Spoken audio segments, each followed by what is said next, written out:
On summer evenings, there is always a special silence on my porch. My old wicker chair creaks in time with my movements, and my glass of lemonade sweats in the heat typical of Mobile, Alabama. 4 years ago, Elaine sat next to me, and together we watched the sun slowly sink below the horizon, painting the sky orange and pink. Now it's just me and my memories. My name is Tom Johnson. I am 73 years old, and I have spent most of my life behind the wheel of a truck, traveling across the country. I worked for the same company for 38 years until I retired. Elaine always waited for me at home, keeping the hearth warm and raising our only daughter, Mary. We bought this house back in the 70s when prices were ridiculous compared to today. 2 stories, 4 bedrooms, a spacious living room, and a porch overlooking the backyard with a spreading oak tree. It all became our refuge from the outside world. After Elaine died of cancer, the house feels too big and empty. I still can't bring myself to rearrange the furniture or get rid of her things. Her favorite rocking chair still sits in front of the TV, and the dresses she loved to wear to church on Sundays hang in the closet. The ringing of the phone snapped me out of my thoughts. My daughter's name lit up on the screen. I sighed, preparing myself for another friendly conversation. "Dad, how are you?" Her voice sounded too cheerful, with that artificial concern that had appeared in recent years. "I'm fine, Mary," sitting on the porch, enjoying the evening. "Are you taking your medication on time?" "Remember, Dr. Benson said you have to stick to the schedule." I rolled my eyes. Mary was 45, but she talked to me as if I were 5. "Yes, I am. I'm not senile yet, you know." "Oh, Dad, don't start. I'm just looking out for you." There was a hint of irritation in her voice. Our conversations lately always followed the same pattern. She pretended to care, I snapped back. She took offense. "Frank and I are thinking of stopping by tomorrow. He wants to see what's going on with the leaky roof in the garage." I sighed. Frank, my brother-in-law, worked as an insurance agent and considered himself an expert on everything from plumbing to electrical work. Although his help usually resulted in me having to call in real professionals to fix his improvements. "The garage is fine, Mary. I fixed the leak myself last week. But Dad, you shouldn't be climbing on the roof at your age. What if you fell?"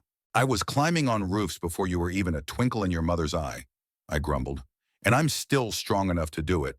There was a pause, and I could almost hear her counting to 10 in her head. "Okay, whatever you say. But we're still coming over. Jessica really wants to see you." That was a low blow. Mary knew I couldn't say no to my granddaughter. Jessica, who was 14, was the only person in the family who genuinely enjoyed our visits. I saw in her the same sincerity and curiosity that little Mary once had. Before life and, I suspect, Frank's influence made her so calculating. "Okay, come over for dinner. I'll grill some burgers." "Oh, don't worry, we'll bring food." "You don't have to go to any trouble," Mary replied quickly. I clenched my teeth. Another little thing they were trying to take away from me, the right to feed my own family. "I said I'll make burgers," I said firmly. "Jessica loves it when I make them." Mary reluctantly agreed, and we said goodbye. I put my phone down and took a sip of lemonade, which had already warmed up. Visits from my daughter and son-in-law always left a bad taste in my mouth. They came with bags of food I hadn't asked for, brochures about nursing homes they had accidentally found, and endless advice on how I should live my life. The first signs of their interest in my house appeared about a year ago, when a neighbor across the street sold his house for an amount that made me whistle in surprise. Frank then casually remarked that my house was probably worth even more. "Have you ever thought about selling it, Tom?" he asked, sipping his beer on the same porch where I was sitting now. "Real estate prices in this area have skyrocketed." "Why would I sell my house?" I asked in surprise. "Well, it's too big for one person. Maintenance, taxes, repairs, all that costs money. You could buy something smaller and put the rest in the bank." I laughed it off, but I noticed him and Mary exchanging glances. Since then, they have regularly brought up the subject, each time finding new arguments. Sometimes they thought the stairs were too steep for me. Sometimes they worried that I might slip in the bathroom. And sometimes they suggested that I move closer to them so they could keep an eye on me. The next day, they arrived right on time for lunch. I had already lit the grill and prepared the meat for the burgers. Jessica was the first to jump out of the car and run up to me, hugging me so tightly that I almost lost my balance. "Grandpa, I missed you so much." I hugged her back, feeling my heart warm. Jessica was a carbon copy of Elaine in her youth. The same brown eyes, the same dimples when she smiled. I missed you too, sweetie. Tell me how school is going. Oh, so much has happened. Mr. Peterson said my history project was the best in the class, and Jessica, don't bore your grandfather with your school stories, Mary interrupted, coming up to us. She kissed me on the cheek and gave me a critical look. Have you lost weight?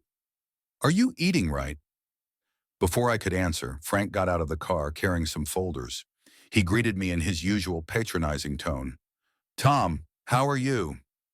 Is your back bothering you? Everything's fine, Frank. Tell me, what are those papers you brought? I nodded at the folders in his hands. Oh, those? He seemed to have just noticed them.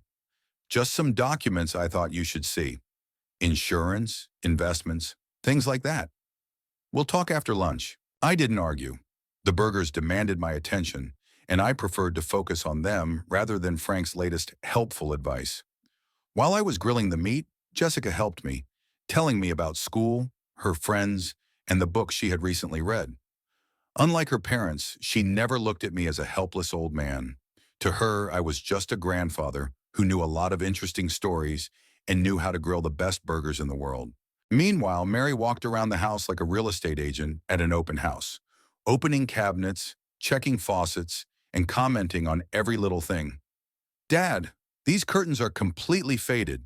You need to replace them. And these tiles in the bathroom, they're from the last century. Frank and I recently renovated, and now we have these beautiful marble tiles. I silently flipped the burgers, letting her words go in one ear and out the other. Elaine chose those curtains. We put those tiles in together. Every single thing in this house was part of our life together, our history. Over lunch, Frank, as usual, dominated the conversation, talking about his successes at work, the new car they were planning to buy, and their vacation plans. Mary nodded and occasionally glanced at me with concern, especially when I didn't show enough enthusiasm for their achievements. By the way, Tom, Frank moved on to his favorite topic after we finished eating. Did you know that the Robinsons' house on the corner sold for $450,000? And it's smaller than yours and in worse condition. Really? I feigned surprise even though I knew all about the sale. Old Mr. Robinson died 6 months ago, and his children, who never visited him while he was alive, immediately put the house up for sale. Yeah, the real estate market is crazy right now, Frank continued. Your house is probably worth $600,000, if not more. I muttered, trying not to show my irritation. Good thing I'm not planning on selling it, right? Mary and Frank exchanged glances. Dad, Mary began cautiously, we're just thinking about your future. This house requires constant maintenance. You already have trouble climbing the stairs, and what will happen in 5 years? In 10? If I can't climb the stairs, I'll sleep in the living room, I snapped. This is my house and I'm not moving anywhere. But there are such wonderful senior living communities, Frank interjected, with round-the-clock medical care, activities, a community of people your age. People my age? I raised an eyebrow. You mean old people who do nothing but complain about their ailments and reminisce about the past? No, thank you. Grandpa's right, Jessica suddenly interjected. Why should he move if he's happy here? Mary gave her daughter a stern look. Jessica, the adults are talking. Please go clear the table. Jessica pouted but obediently began collecting plates. She winked at me as she passed by, and I winked back. We had our own secret communication that her parents couldn't understand. After lunch, Frank spread his folders on the table and began talking about some investment opportunities, insurance policies, and long-term care plans. I listened half-heartedly, nodding in the right places, but growing increasingly irritated inside. I was 73 years old, but they treated me as if I were incapacitated. And here's where you need to sign. Frank slid a document toward me. This will just give us the opportunity to help you with financial decisions. I took the paper and read it slowly, ignoring Frank's impatient glances. It was a power of attorney that gave them the right to manage my finances and property. I'm not signing this, I said, putting the document down. But Dad, Mary interjected, it's just a precaution. What if something happens to you? Who will make the decisions? If something happens to me, I have a will, I replied, and a trustee who is not you. Their faces changed. Mary looked hurt, and Frank could barely hide his irritation. Who? Mary asked demandingly. Who do you trust more than your own daughter? My old friend Harry Thompson, I replied. Harry had been my neighbor and best friend since we both moved to the neighborhood. He knows what I want. That old man? Frank snorted. He's got one foot in the grave.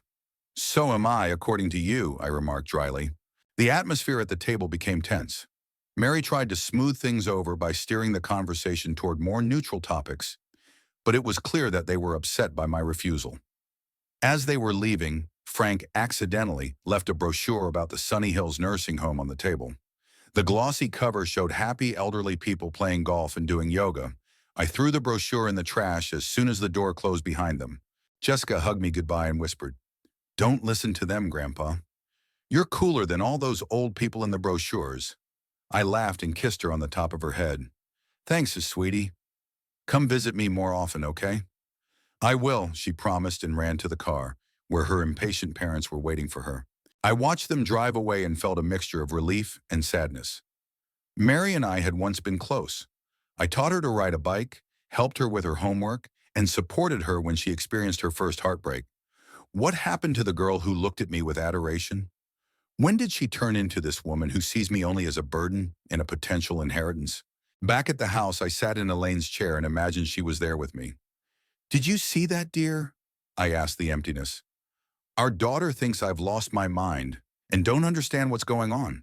Of course, no one answered, but I could almost hear Elaine telling me not to judge Mary too harshly. She had always been softer than me, always looking for excuses for our daughter's behavior. But even she would have been disappointed by how Mary and Frank were trying to manipulate me. I decided I would be on my guard. They clearly weren't going to back down, and their next move could be more aggressive. But whatever they were planning, I wasn't going to give up without a fight. This was my home, my life, and I was still sane enough to protect what was mine. 2 weeks had passed since Mary and Frank's visit. I tried not to think about how they had tried to get me to sign the power of attorney, but the thoughts kept coming back, especially at night when the house seemed particularly empty and quiet. At times like that, I talked to Elaine, knowing she wouldn't answer, but finding comfort in these one-sided conversations anyway. "You know, Elaine," I said, sitting in the kitchen with a cup of coffee, "I never thought our daughter would turn out to be so calculating. Who does she take after?" Just then the phone rang. I glanced at the screen and saw Mary's name. She usually called on weekends, so a call on a Wednesday morning was unusual. "Hi, Mary," I answered, trying to keep my voice neutral. "Hi, Dad." Her voice sounded overly cheerful. "How are you feeling?" "The same as usual." "What's going on?" "Why do you think something's going on?" She laughed unconvincingly. "I just wanted to see how you were doing. Mary, you never call on a Wednesday morning just because." "What's going on?" There was a pause, and then she exhaled. "Okay, Dad. Frank and I have the opportunity to take a little vacation. His company is organizing a trip to the Bahamas for its best employees, all expenses paid for a whole week." "That's great," I said sincerely. "I'm happy for you." "Thanks. But there's one problem. Jessica. She has school, and we can't take her with us. I've called all her friends, but no one can watch her for a whole week." I began to understand where she was going with this, and felt a mixture of joy and suspicion. "And you want her to stay with me?" "If it's not too much trouble for you," Mary quickly added. "I know it's a big ask." "Of course she can stay with me," I interrupted her. "Jessica's always welcome in this house." "Oh, Dad, you're such a lifesaver." Relief was evident in her voice. "We're leaving this Friday and coming back next Saturday. I'll bring Jessica over on Thursday evening so she can settle in. And I'll make a list of everything she needs. Medicine in case she gets sick, phone numbers, class schedule." "Mary," I interrupted her, "I raised you, remember? I think I can handle looking after a 14-year-old girl for a week." "Of course, Dad," she laughed unnaturally again. "I'm just a little nervous. We've never been apart for so long." We discussed a few more details, and I hung up feeling strangely uneasy. On the one hand, I was happy to spend time with Jessica. On the other, something about the situation seemed wrong. Frank had been working for the insurance company for 15 years, and in all that time he had never been sent on any trips, let alone to the Bahamas. And why did they decide to leave Jessica with me? Mary had Frank's sister Susan, who lived only half an hour away, and had 2 children about the same age as Jessica.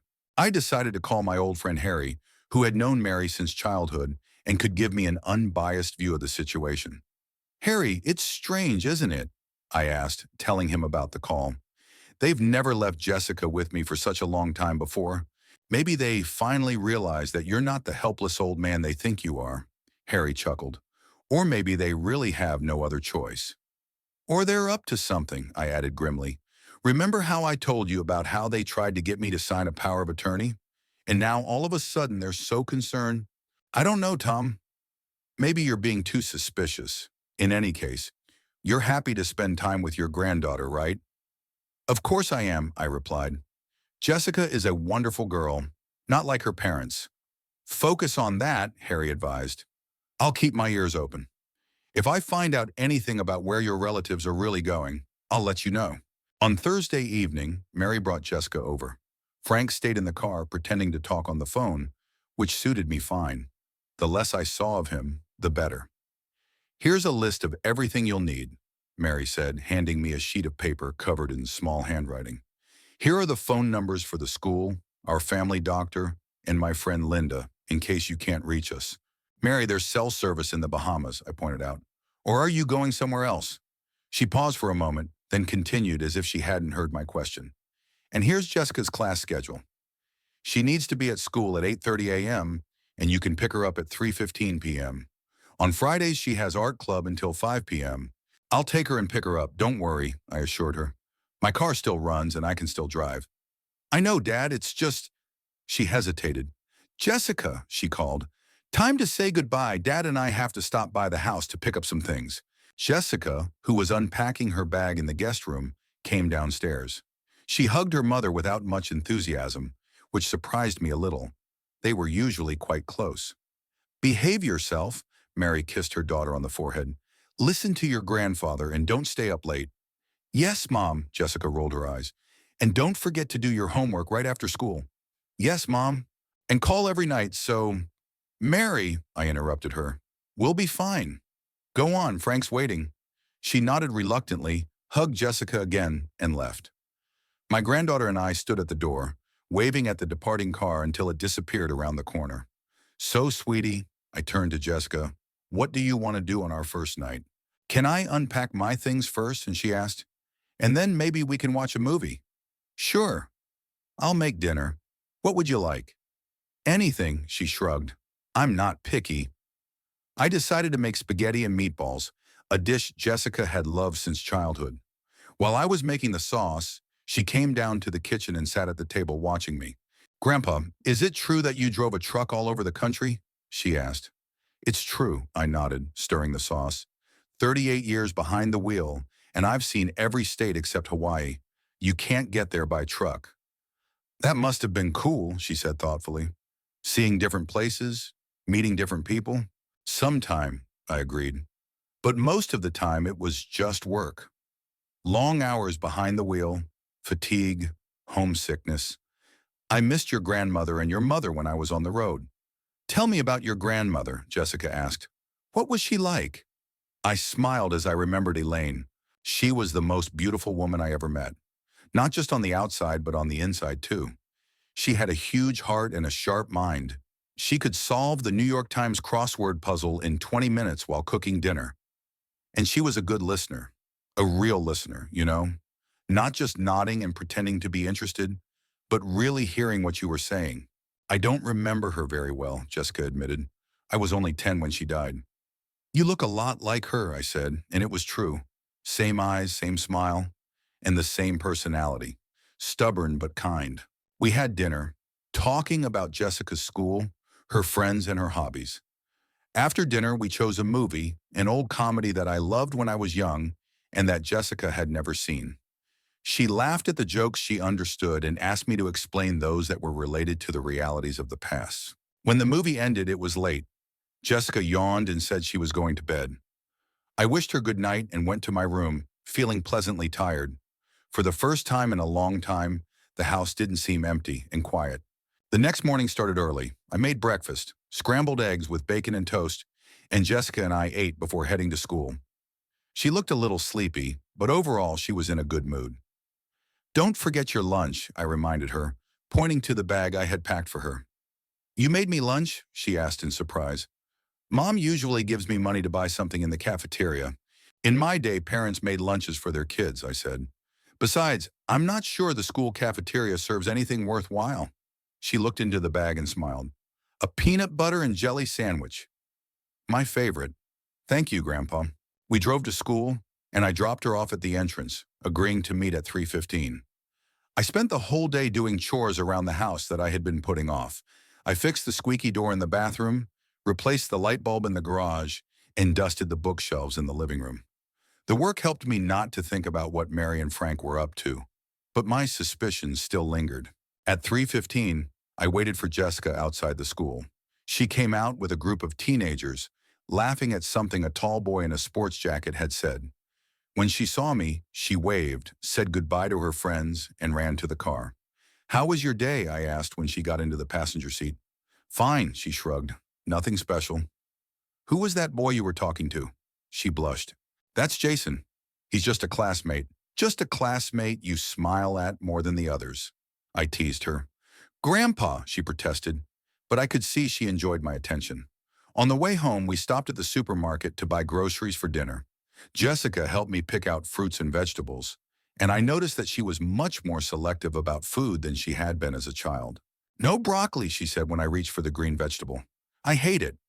Your grandmother didn't like it either, I said, but she was mature enough to recognize that it was good for her. I'm mature too, Jessica pouted, but that doesn't mean I have to eat things I don't like. I laughed and put the broccoli back. Okay, no broccoli today, but tomorrow I'll cook it in a way you won't be able to resist. You want to bet I can? She raised her eyebrow defiantly. You want to bet ice cream? I held out my hand. You're on. She shook my hand, and we both laughed. At home, we cooked dinner together. Chicken with vegetables, no broccoli, and rice. Jessica turned out to be a good helper in the kitchen, although she admitted that she rarely cooks at home. My mom usually orders food or reheats frozen meal, she said, cutting carrots. She says she doesn't have time to cook after work. What keeps her so busy? I asked. As far as I knew, Mary worked part-time at an insurance company and finished work at 2 o'clock. I don't know, Jessica shrugged. Probably housework or meeting up with friends. She often goes out with Aunt Linda. I nodded, not wanting to speak ill of Mary in front of her daughter. But deep down, I was disappointed. When Elaine was alive, she always found time to cook dinner at home, even though she also worked. After dinner, Jessica did her homework while I watched the evening news. Around 9 o'clock, she came down to the living room and sat down next to me on the sofa. Grandpa, can I ask you a question? Of course, sweetheart. What is it? She paused as if gathering her thoughts and then asked, have you ever done something you regretted later? The question caught me off guard with its seriousness. Of course, I replied. Everyone makes mistakes. What matters is how you deal with them. What if you can't fix them? She looked at her hands, twisting the edge of her t-shirt. Then you learn from them and try not to repeat them in the future, I said gently. What's wrong, Jess? Are you okay? Yes, she nodded quickly. I was just thinking about stuff. Anything in particular? I tried to catch her eye. Maybe Jason? No, not him, she smiled weakly. Just school stuff. Nothing important. I could see she didn't want to talk about what was bothering her, so I decided not to push it. If she needed to talk, she would when she was ready. Okay, I patted her knee, but know that I'm always here to listen if you want to talk. Thanks, Grandpa. She hugged me briefly and then stood up. I think I'm going to bed. I have a math test tomorrow. Good night, sweetheart. Good night, Grandpa. After she left, I sat there thinking about our conversation. Something was clearly bothering Jessica, and it wasn't just school. She had been cheerful and talkative at dinner, but then something changed. Maybe she had talked to her parents. Mary promised to call every night, but I didn't hear Jessica talking on the phone.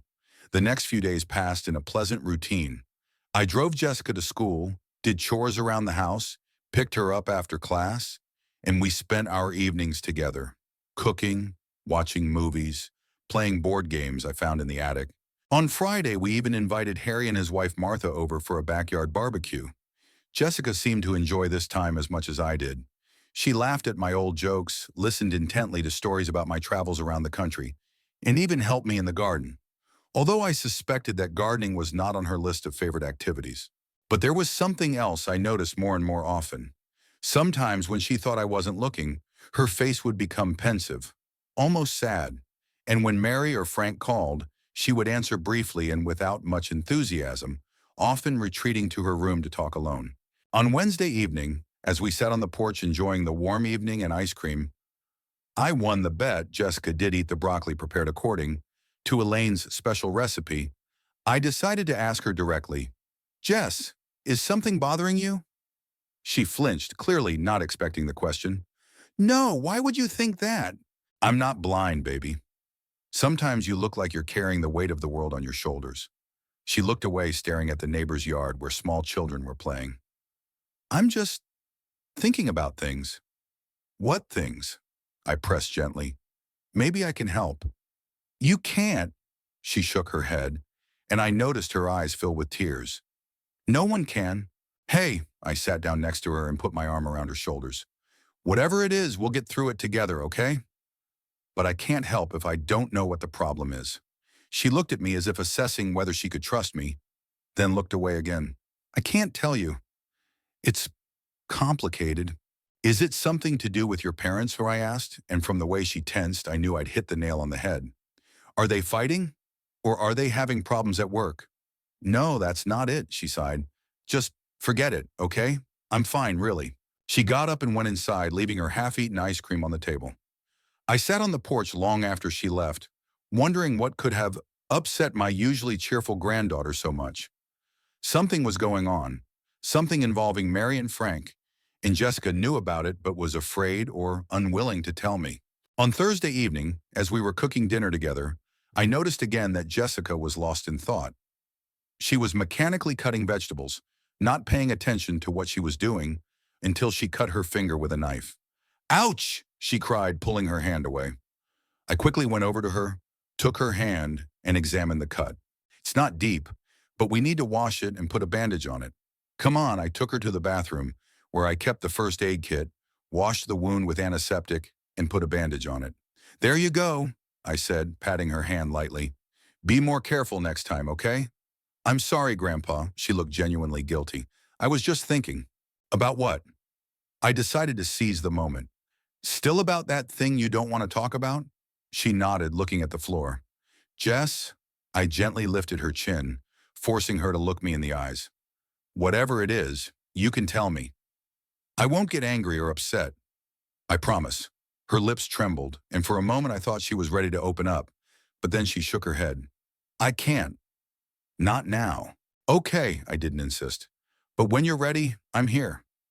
We went back to the kitchen and finished making dinner, but the atmosphere remained tense.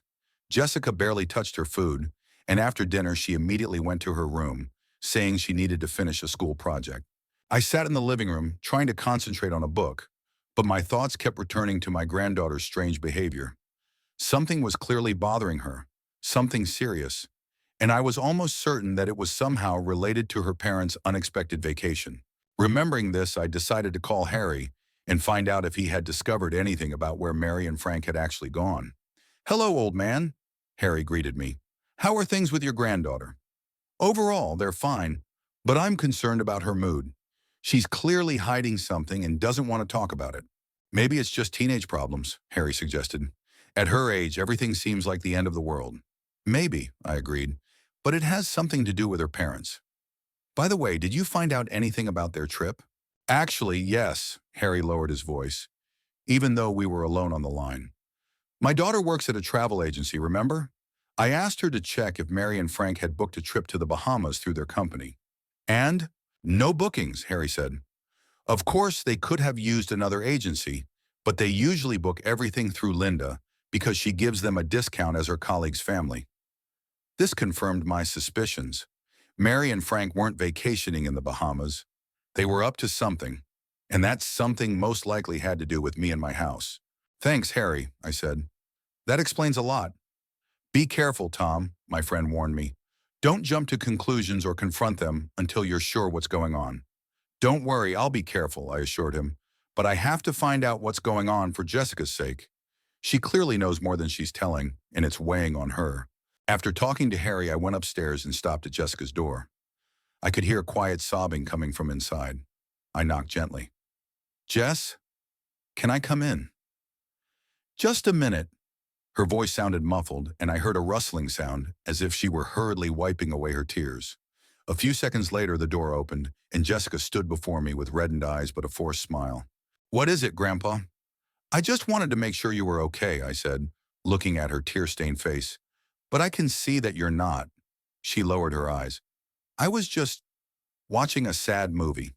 Jess, I gently put my hand on her shoulder. You know you can tell me anything, right? Whatever it is, we'll figure it out together. She looked up at me with such pain and inner turmoil that my heart sank. I can't, Grandpa, she whispered. I promised I wouldn't tell. Who did you promise? I asked, even though I already knew the answer. It doesn't matter, she shook her head. Please just give me some time, okay? I realized that pressing her further was pointless. Whatever was bothering Jessica, she wasn't ready to share it with me, at least not yet. Of course, sweetie.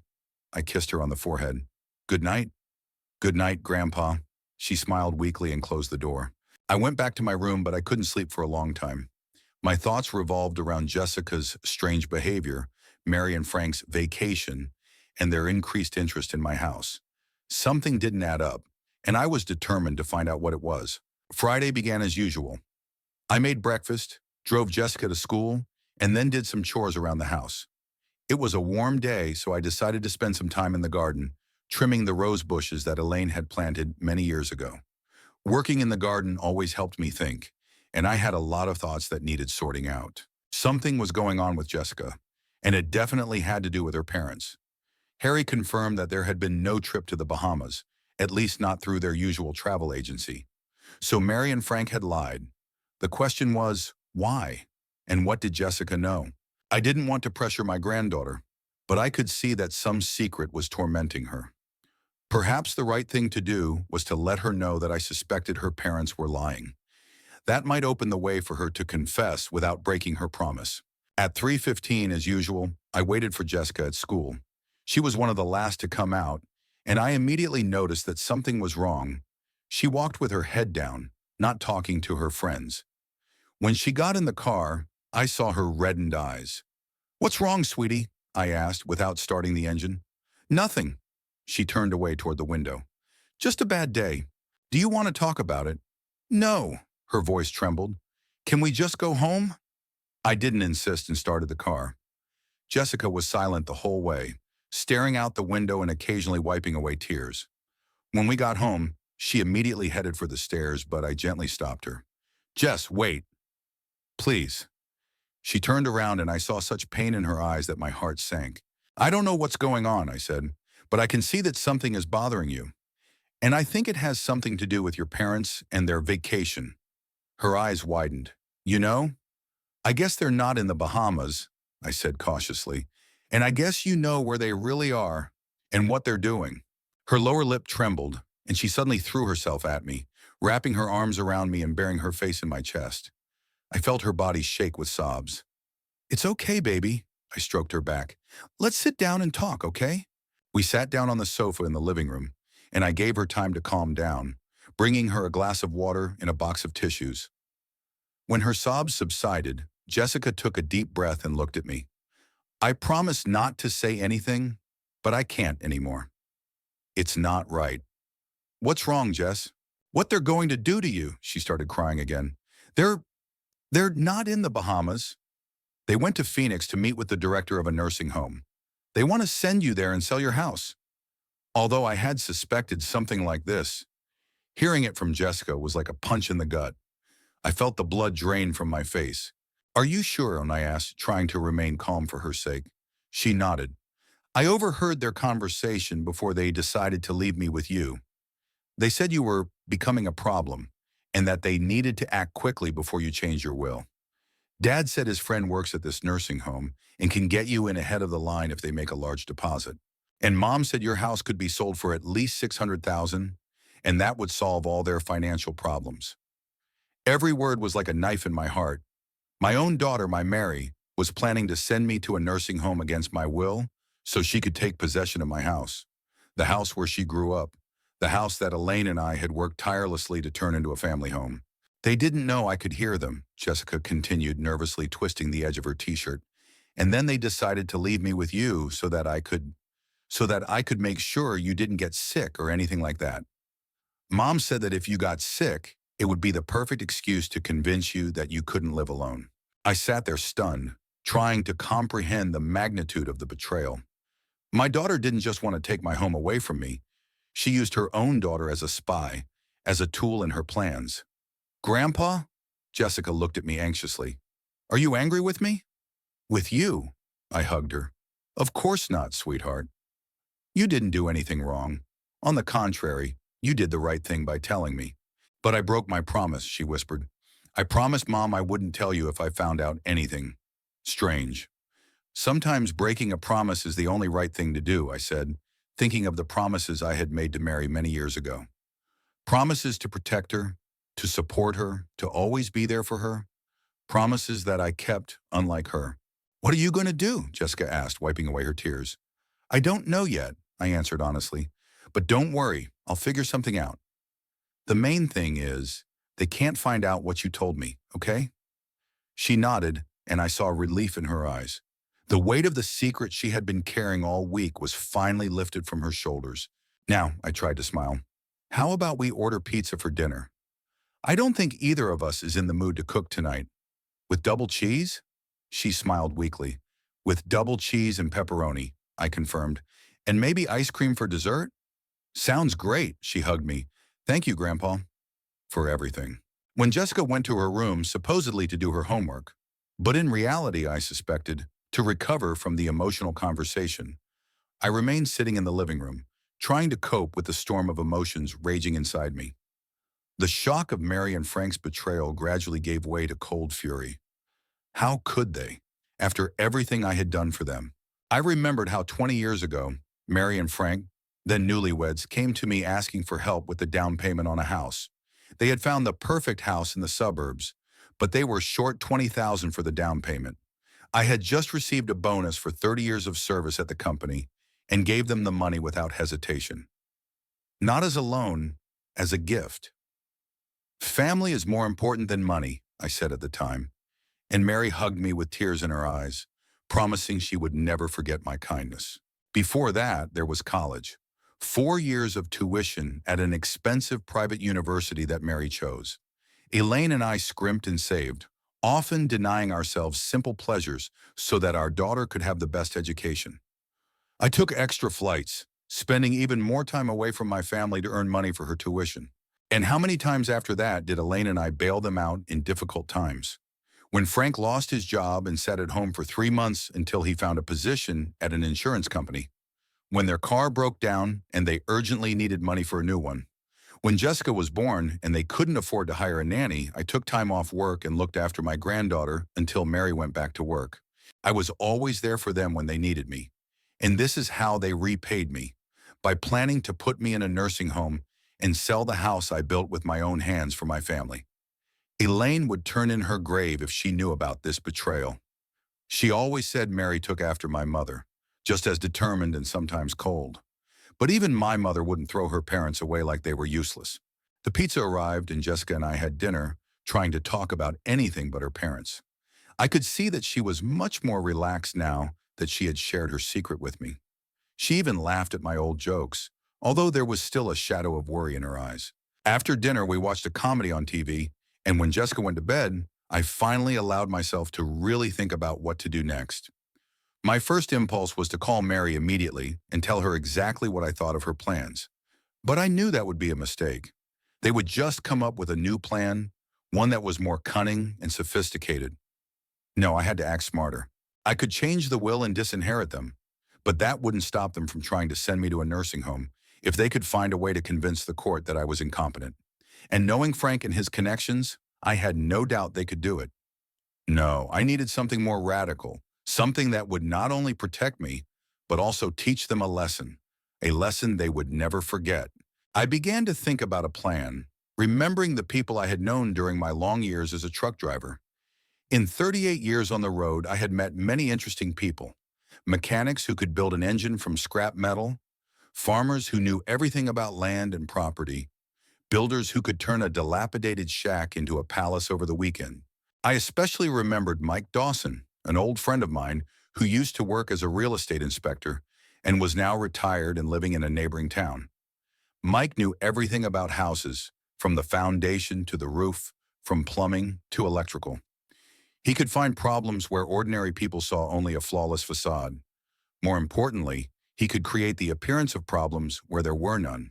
Then there was Jimmy Carter, not the president, just a simple painter from Georgia, whom we met when I regularly delivered goods to his town. Jimmy was a master of disguise. He could make a new wall look old and vice versa. His skills could come in handy.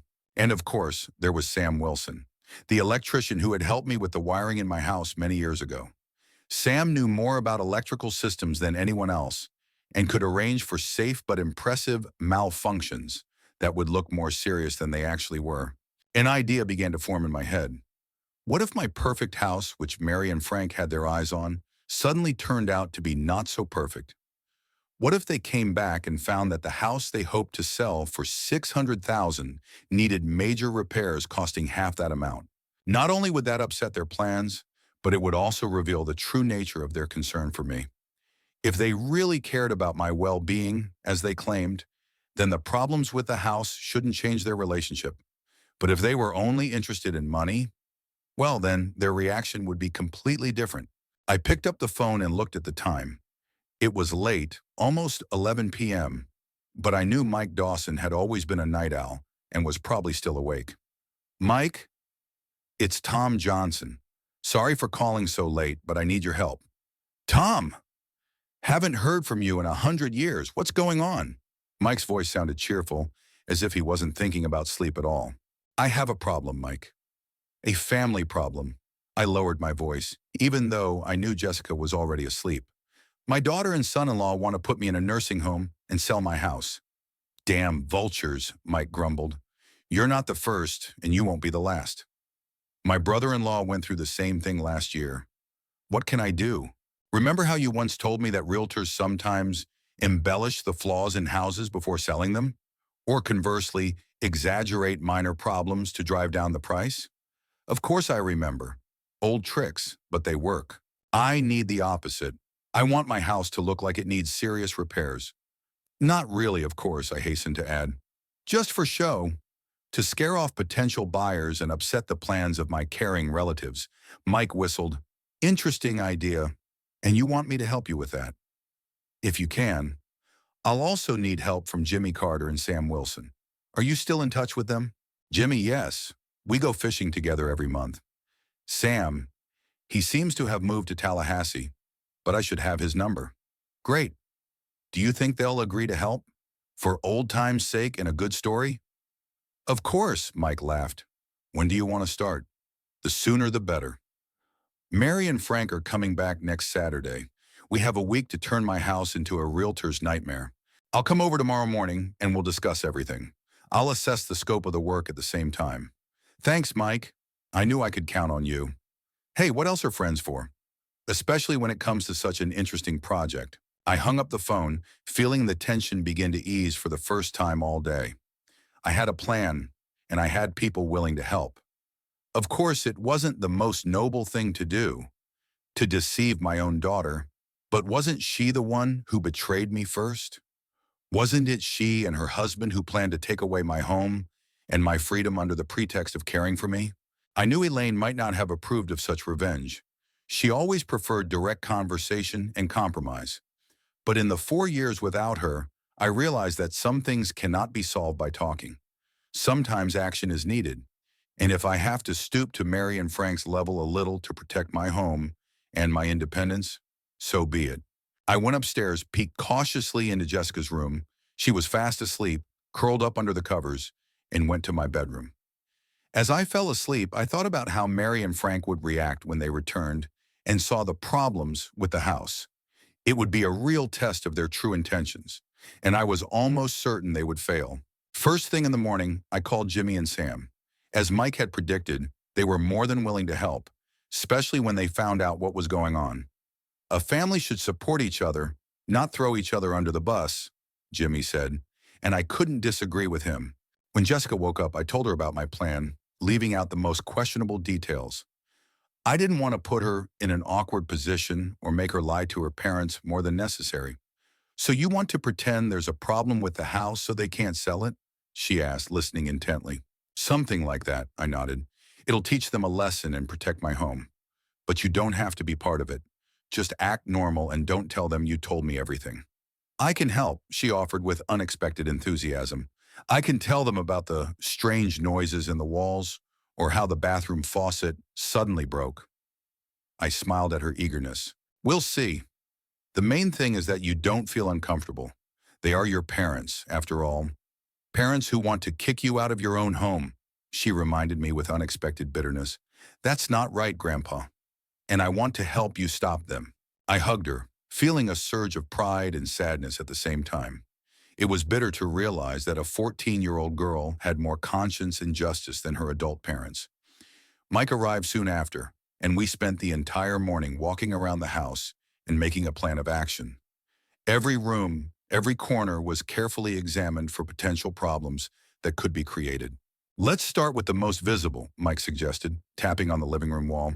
Here we can make cracks that will hint at foundation problems. That's every buyer's biggest fear. What about mold, I asked. I've heard that's also a serious problem when selling a house. Great idea, Mike snapped his fingers. Jimmy can create the appearance of mold in the bathroom and basement. It's harmless, but it looks terrible. And the wiring, I added. Sam can arrange for a few malfunctions with the electricity. Nothing dangerous, just switches that sometimes don't work or lights that flicker for no reason. And the roof, Mike pointed to the ceiling. No one will buy a house with a leaky roof, and it's not hard to make it look like there's a leak. By the end of the day, we had a detailed plan of action for the entire following week. Jimmy and Sam were supposed to arrive on Monday, and then the work would begin. In the meantime, Jessica and I could enjoy the weekend, knowing that justice would soon prevail. When Mike left, I sat on the porch, looking at my well-kept yard and thinking about how everything had changed. Just yesterday, I was a lonely old man looking after his granddaughter. Today, I was a man plotting sophisticated revenge against his own daughter. Was it the right reaction? I don't know, but I knew one thing. I wouldn't let anyone, not even my own children, decide my fate without my consent.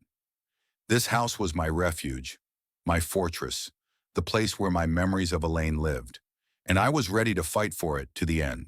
The weekend passed relatively calmly. Jessica and I tried to behave as usual. We watched movies, cooked together, even went to the mall to buy her new sneakers. But thoughts of the upcoming surgery never left me for a minute.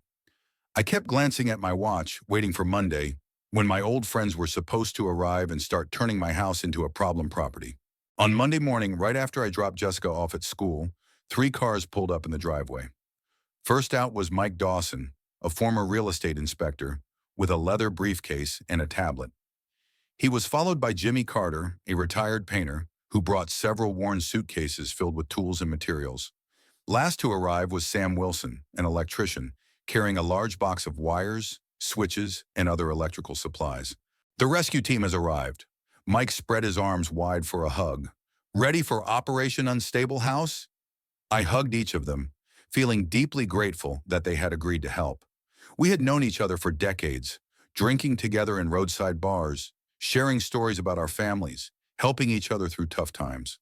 Bonds like that don't rust with age.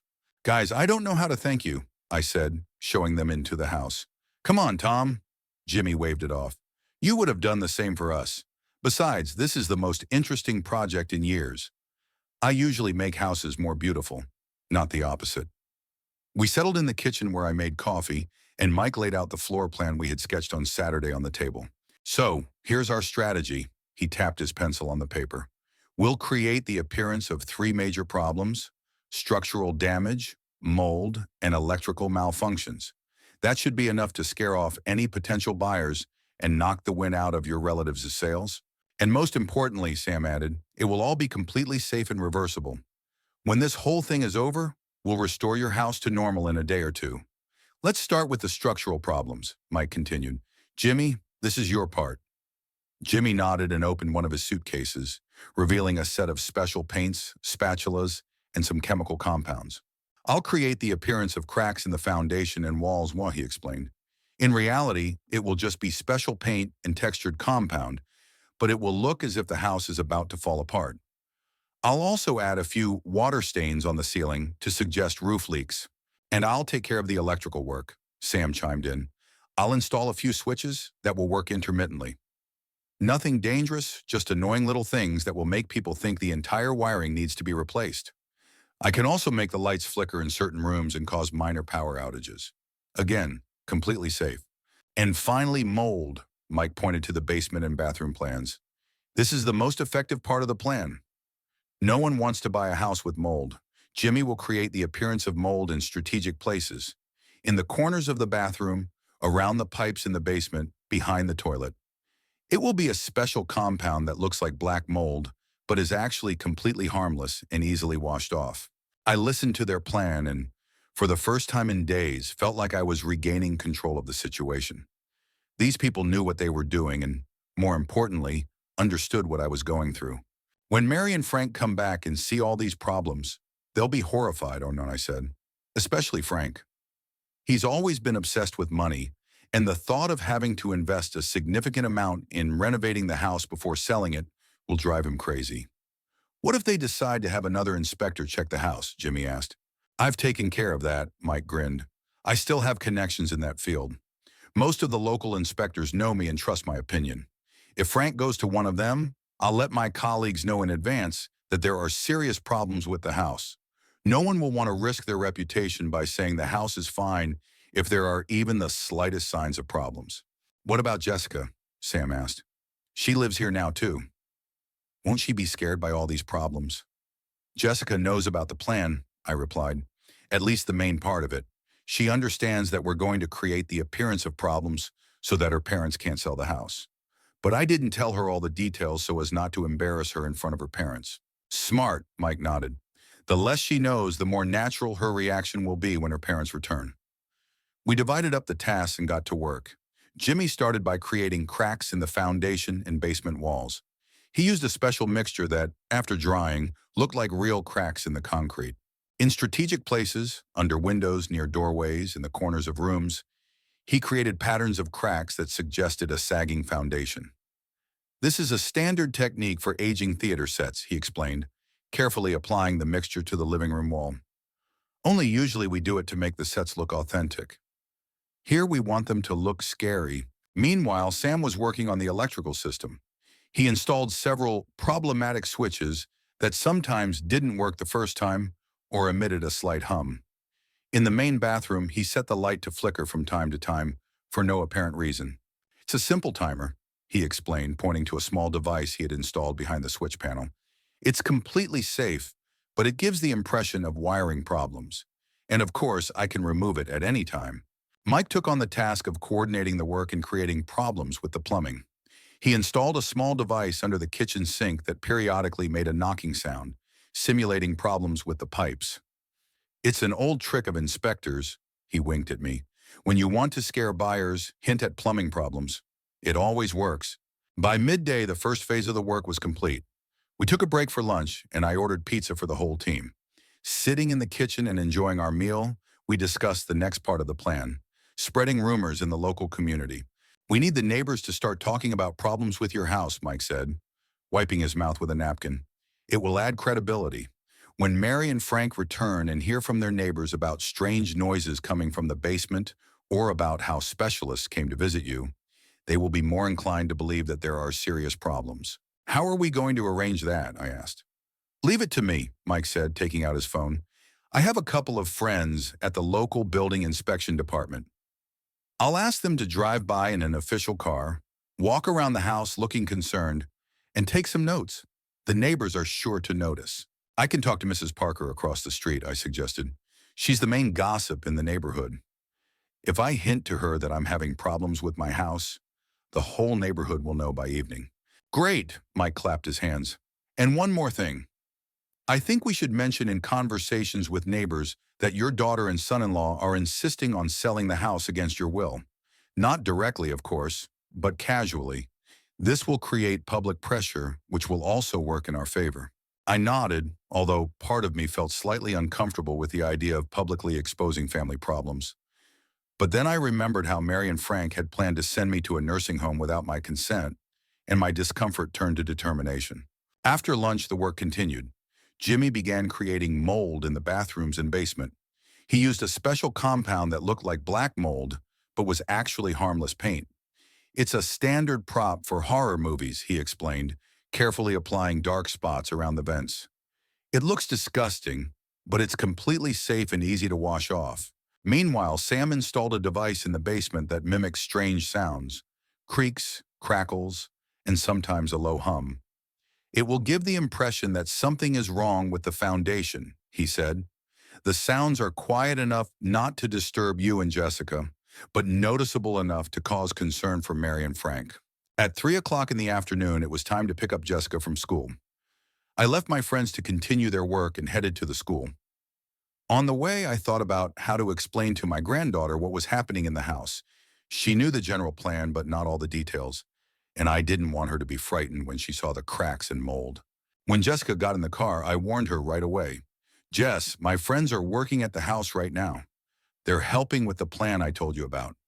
The one where we pretend there's something wrong with the house? She clarified. Exactly. You'll see some strange things. Cracks in the walls, dark spots in the bathroom, flickering lights. But don't worry, it's not real. It's like special effects in a movie. Cool, she said, suddenly excited. Like in a horror movie.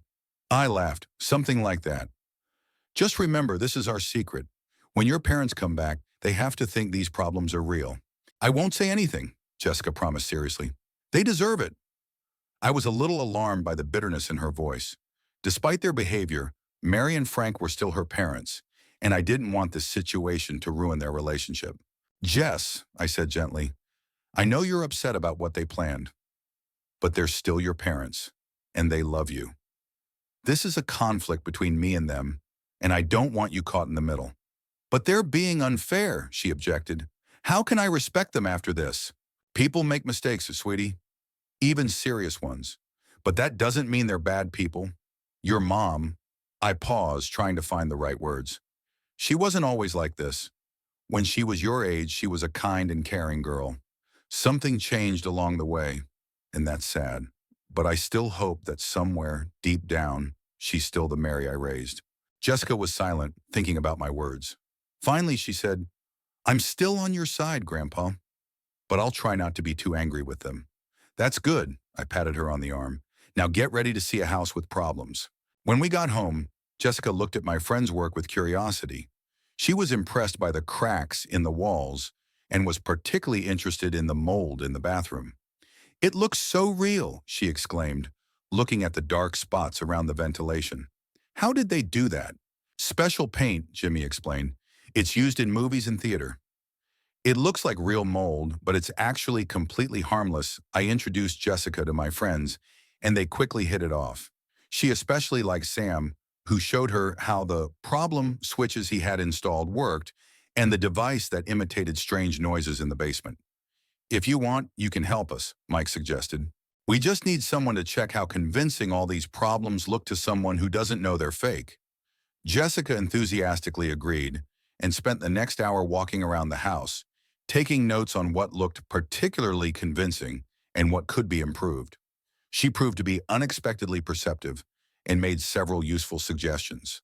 The crack in my room is too smooth, she remarked. Real cracks are usually more uneven and diverge in different directions. Jimmy appreciated her observation and corrected the crack to make it more realistic. While Jessica was helping her friends, I went across the street to Mrs. Parker's house. She was over 80 and spent most of her days watching the street from her window. Nothing escaped her watchful eye, and she was happy to share any information with anyone who was willing to listen. Tom, she exclaimed as she opened the door. What a pleasant surprise. I saw some people come to see you today. Is everything all right? Actually, no, Edna, I tried to sound concerned. I'm having serious problems with my house. I may have to invest a significant amount of money in repairs. My goodness, her eyes widened with curiosity. What happened? It looks like the foundation is sinking. I lowered my voice to a dramatic whisper.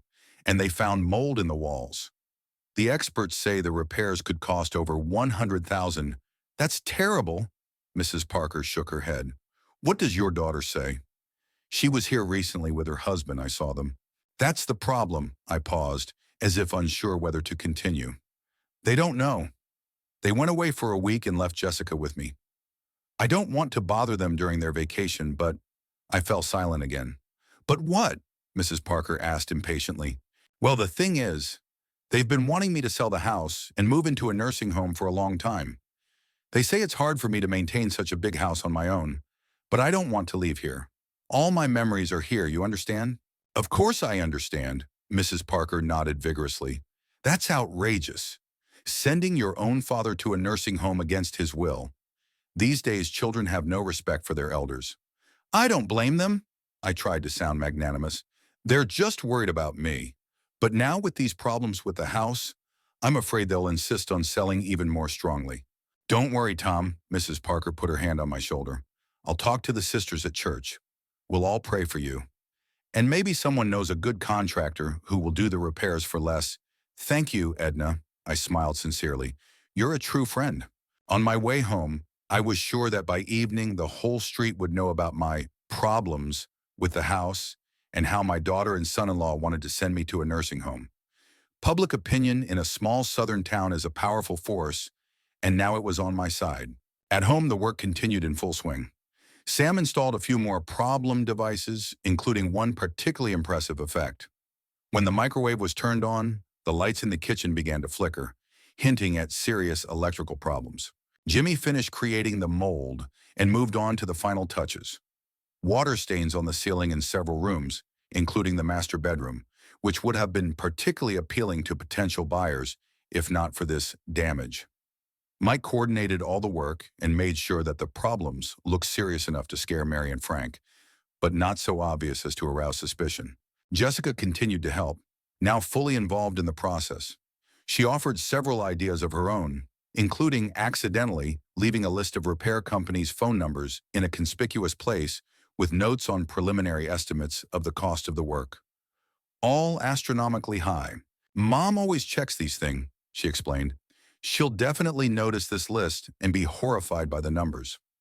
I was impressed by her insight, though a little concerned about how easily she had joined in this game against her own parents. But then again, she was only protecting me, her grandfather, from their dishonest plans. In this situation, it was difficult to determine where the line between right and wrong lay. By evening, most of the work was done. The house now looked like it needed serious and expensive repairs. Cracks in the walls and foundation, mold in strategic places, problems with the electrical and plumbing systems. All this created the impression of a house that was in much worse condition than it actually was. We gathered in the kitchen to celebrate the successful completion of the first phase of the operation. I made dinner for everyone, and we sat at the table discussing the details of the plan for the remaining days before Mary and Frank returned. My friends from the building inspection department are coming tomorrow, Mike said. They'll walk around the house, take notes, talk to the neighbors. It'll add credibility. And I'll finish up with the mold in the basement, added Jimmy, and maybe add a few cracks on the outside of the foundation so they're visible from the street. I'll check all the electrical devices again, Sam said, and I'll set a timer on the main switch so that sometimes the whole house is without power for a few seconds.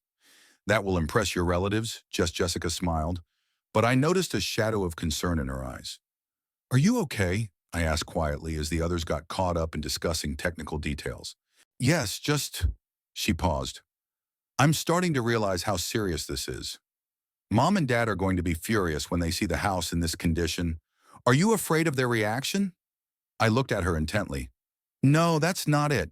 She shook her head. It's just, this is real, you know.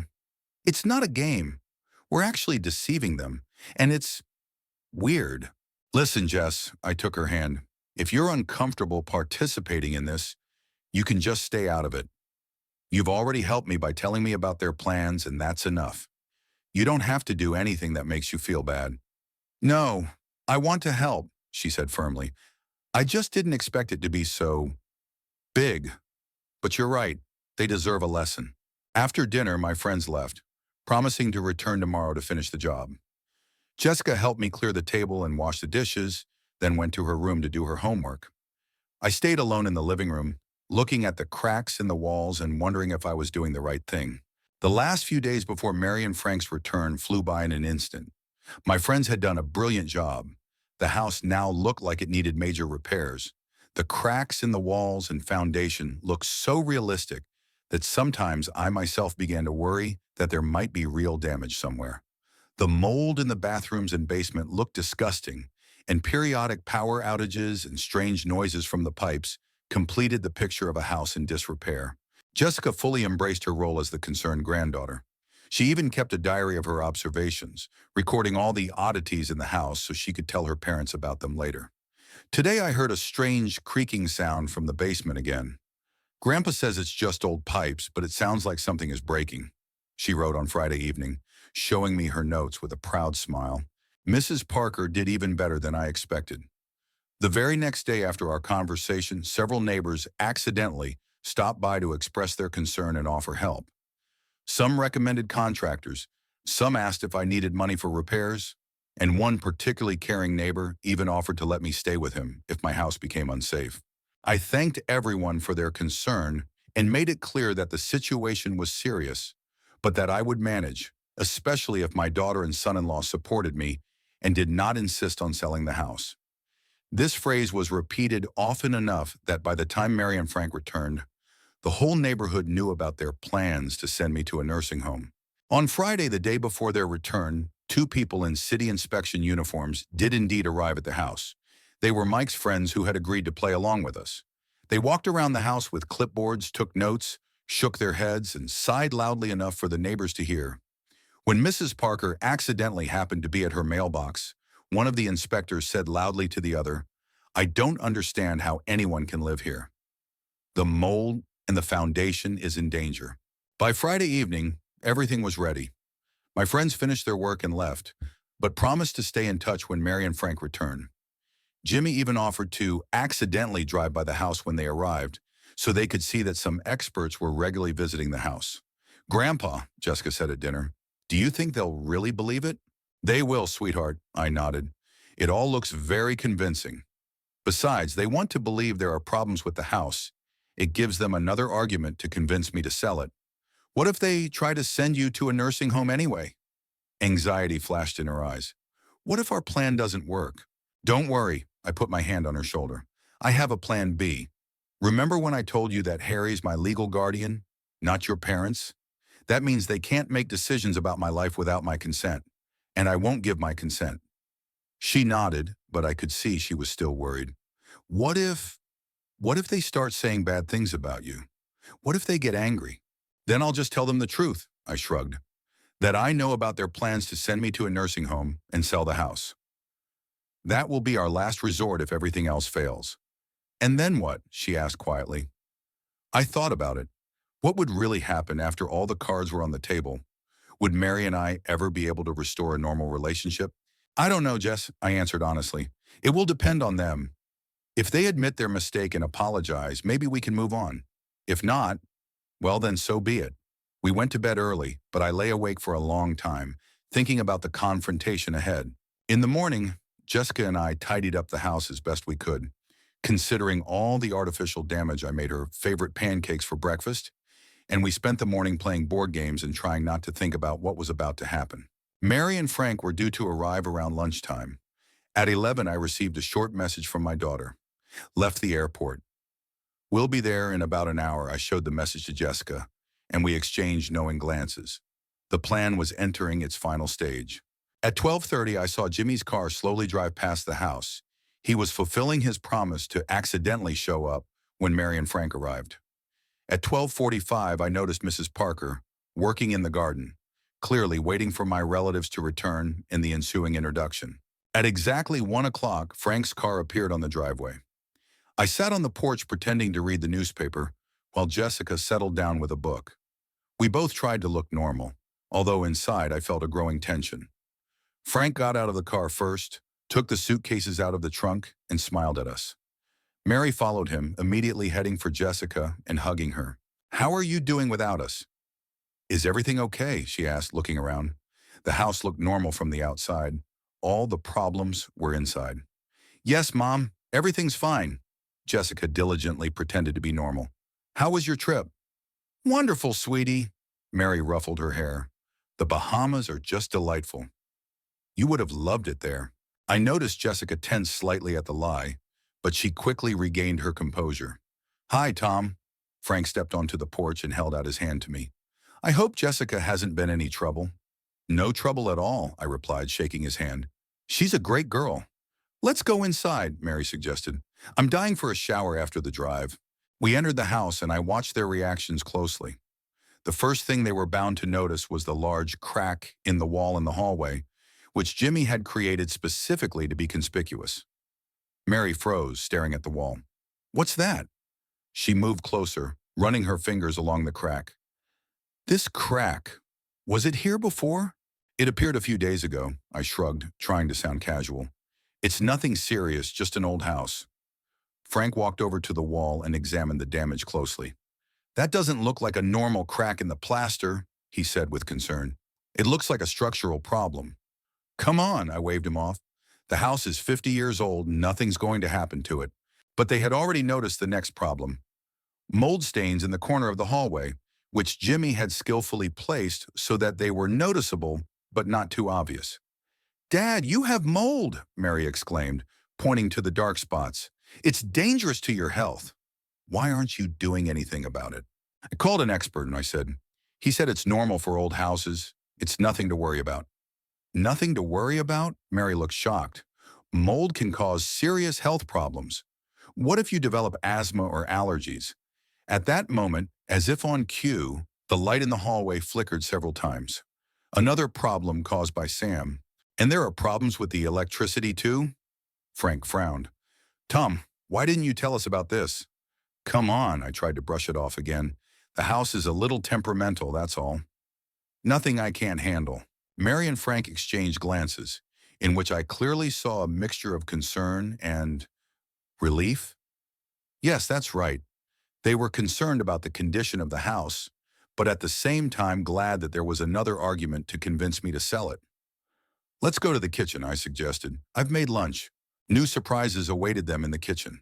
When Mary turned on the water to wash her hands, the pipes made a loud bang, and then the water turned brownish, an effect Mike and I had created using a special dye in the water supply. My God! Mary jumped away from the sink. What's wrong with the water? It happens sometimes, I shrugged. You just have to wait until it runs clear. Dad, this isn't normal. Mary looked genuinely alarmed. You can't live in these conditions. I've been living here for 50 years, and I reminded her, and I'm still alive and well. Meanwhile, Frank had found the list of repair estimates that Jessica had left in plain sight. He looked at it with an increasingly grim expression. Tom, did you hire these contractors? He showed me the list. There are 5 zeros here. Yes, some specialists came. I pretended not to care. They said something about the foundation, mold, wiring. To be honest, I didn't really pay attention. You know how these guys like to exaggerate problems to get more money? But if there really is a problem with the foundation, Frank began, but he was interrupted by a sudden sound from the basement, a dull thud followed by a creaking sound, as if something was slowly breaking.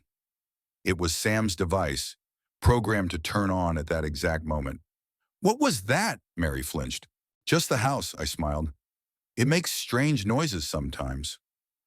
You get used to it after a while. Jessica, who had been silent until then, decided to contribute. Grandpa says it's normal, but I hear those sounds every night. Sometimes it gets so scary that I can't sleep. Mary looked at her daughter with concern, then turned her gaze to me. Dad, you can't stay here. It's not safe. Don't be dramatic, Mary. I began to divide the lunch between the plates. Let's eat, and you can tell me about your vacation. I deliberately paused before the word vacation, watching their reaction. They exchanged quick glances again, but said nothing. Lunch was tense. Mary and Frank kept noticing new problems with the house, a crack in the ceiling, a dark spot in the corner, creaky floorboards. And when Frank turned on the microwave and the kitchen lights started flickering, he became convinced that the house was in a state of disrepair. Tom, he said seriously, pushing his plate away, we need to talk. This house, it's in much worse condition than we thought. You can't stay here. Why is that? I feigned surprise. I'm doing just fine. Dad, Mary interjected, it's a matter of your safety. Mold, electrical problems, cracks in the walls. These aren't just cosmetic defects. These are serious problems that could threaten your life. And how much will the repairs cost? I asked, even though I knew the answer. Frank took out the list of estimates. Judging by this, at least 200,000. Maybe more if the foundation problems are really as serious as they seem. I don't have that kind of money, I shrugged. We'll have to live with it as it is. Or sell the house, Frank said quickly. Even with the necessary repairs, you'll still get enough to buy something smaller and more modern. Or, he hesitated. Or what? I narrowed my eyes. Or consider a retirement home, he finished. Actually, we wanted to talk to you about that. We found a great place in Phoenix. I noticed Jessica tense up. The moment of truth had come sooner than we expected. In Phoenix? I asked. Interesting. How did you find this place if you were in the Bahamas? There was a silence. Mary and Frank froze, then began exchanging panicked glances. We researched this option before the trip, Mary said uncertainly. And then we talked to them on the phone. On the phone? I shook my head. That's strange. Because my friend Harry, the one who is my confidant, not you, told me that his daughter works at a travel agency, and no trip to the Bahamas was booked for you. Mary and Frank's faces turned white as chalk. Dad, what are you talking about? Mary tried to keep her composure, but her voice was shaking. I'm talking about the fact that you've never been to the Bahamas, I said calmly. You went to Phoenix to arrange for me to be placed in a nursing home, and then you planned to sell my house and pocket the money. Am I right? They looked as if they had seen a ghost. Frank opened his mouth but couldn't say a word. Mary turned even paler if that was possible. How did you find out? Frank finally managed to say. It doesn't matter. I leaned back in my chair. What matters is that I know about your plans. And I know that you lied to me, used my granddaughter, and planned to take my house away from me against my will. Dad, you don't understand, Mary finally found her voice. We did it for your own good. This house, it's falling apart. Can't you see the condition it's in? You can't stay here. Oh, the condition of the house, I smiled. Yes, let's talk about that. I got up from the table and walked over to the wall where there was a particularly impressive crack. Then, to Mary and Frank's horror, I ran my finger over it, and part of the crack disappeared. What are you doing? Mary stared at me with wide eyes. Showing you the truth, I continued to erase the crack. You see, the house is fine. It's always been fine. These cracks, mold, electrical problems, it's all fake. The talented work of my old friends, a former real estate inspector, a painter, and an electrician. Frank jumped up from his seat. You tricked us? That's right, I nodded. Just like you tricked me. The only difference is that I did it to protect my home and my independence, and you did it to take them away from me. Mary turned to Jessica. Did you know about this? Were you part of this deception? Jessica lowered her eyes but then raised her head decisively. Yes, Mom. I knew, and I helped Grandpa because what you were planning to do was wrong. You were spying on us? Mary looked shocked. You listened in on our conversations? I overheard you. Jessica blushed. You were talking about it in the kitchen when you thought I was asleep. You said that Grandpa was becoming a problem and that you had to act quickly before he changed his will. Mary and Frank looked like criminals caught red-handed. They couldn't deny the truth, especially when their own daughter had witnessed their plans. It's not what you think, Mary protested weakly. We're really worried about Dad. This house is too big for one person. It's hard for him to take care of it. Enough, Mary. I raised my hand to stop her. Let's not lie to each other anymore. I know you and Frank are in financial trouble. I know Frank invested in some shady scheme and lost a significant amount of money. I know you were considering selling my house as a way to solve your problems. Who told you? Frank looked furious. Was it Harry or Jessica? It doesn't matter, I shook my head. What matters is that I know the truth. And I know that the house you wanted to sell for $600,000 now looks like it needs $200,000 worth of repairs. Not a very good deal, is it? You can't do this to us, Frank began to lose his temper. We're your family. We care about you. Care? I raised an eyebrow. You lied to me, planned to send me to a nursing home against my will, wanted to sell my house to solve your financial problems. You call that caring? Dad, Mary took a step toward me, her eyes filling with tears. Please understand. We didn't mean to hurt you. We thought it would be better for everyone. Better for everyone? I shook my head. Or better for you. You know, Mary, I remember giving you money for the down payment on your house. $20,000. Not as a loan, but as a gift. I remember paying for your college education, denying myself everything, working extra shifts so you could get an education. I remember helping you when Frank lost his job, when your car broke down, when Jessica was born. I was always there, always supporting you. And this is how you repay me. The room fell into a heavy silence. Mary cried quietly, Frank stared at the floor, and Jessica looked from her parents to me, not knowing what to say. What now? Frank finally asked. What are you going to do? For starters, I crossed my arms over my chest. You can forget about selling my house. I'm not going anywhere, and certainly not to a nursing home. This is my home, and I'm going to stay here for the rest of my life. But, Frank began. No buts, I interrupted him. Besides, you should know that the whole neighborhood is aware of your plans, thanks to Mrs. Parker and her sisters from church. So if you think you can get around me and get your way through some legal means, think again. Public opinion is not on your side. Mary looked stunned. You told the neighbors about our private family affairs? Why not? I shrugged. You planned to take away my home and my freedom. I had the right to defend myself by any means available. That's humiliating, Mary sniffed. How are we going to look people in the eye now? That's a good question, I nodded. Maybe the same way I would have had to look the employees of the nursing home you planned to send me to in the eye? Or the realtors who were supposed to sell my house? Frank finally seemed to realize they had lost. His shoulders slumped, and he sighed heavily. What do you want from us, Tom? What are you trying to achieve? I want the truth, I said. I want you to admit what you plan to do and why. No excuses, no lies. Just the truth. Mary and Frank exchanged glances, and I could see them silently deciding what to do next. Finally, Mary nodded, as if agreeing with some internal decision. Okay, Dad, she said, wiping away her tears. You're right. We planned to put you in a nursing home and sell your house, not because we were worried about your safety, although that was part of it, but because we needed the money. Go on, I nodded, seeing that she was finally ready to tell the truth. Frank invested our savings in an investment scheme that turned out to be a scam. Mary glanced quickly at her husband. We lost almost everything we had. We have a mortgage, car loans, Jessica's education. We're barely making ends meet. And you decided that the best way to solve your problems was to take my house? I shook my head. The house you grew up in, Mary. The house your mother lived in. The house Elaine and I built for our family. I know it was wrong, Mary lowered her head. But we were desperate. And yes, we thought it would solve our problems. Sell the house for $600,000, pay for the nursing home, and use the rest to get out of debt. Didn't you think to just ask for help? I looked at them. Come to me and honestly tell me about your problems? I've always helped you before.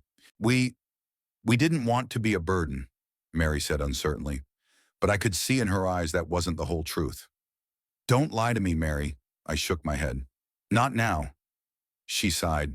Okay, we were afraid you would refuse, that you would say these were Frank's problems and he had to solve them himself. And we thought it would be fair. After all, the house would eventually be inherited by us anyway.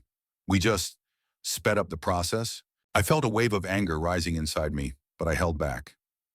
There it was, the truth.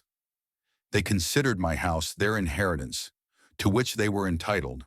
They saw me not as a person, but as an obstacle between them and the money they could get from selling the house. I see, I nodded, trying to remain calm. Well, since we're finally telling the truth, I'll tell you something too. I changed my will 2 years ago, after I began to notice your increased interest in my house and finances. What? Mary sat up straight. What do you mean? I mean that the house will no longer pass to you after my death, I said, looking her calmly in the eye. I have left it in a trust that will manage it according to my wishes. And my wishes are that the house will be sold and the money will go to an educational fund for Jessica and to charity. You won't get a cent.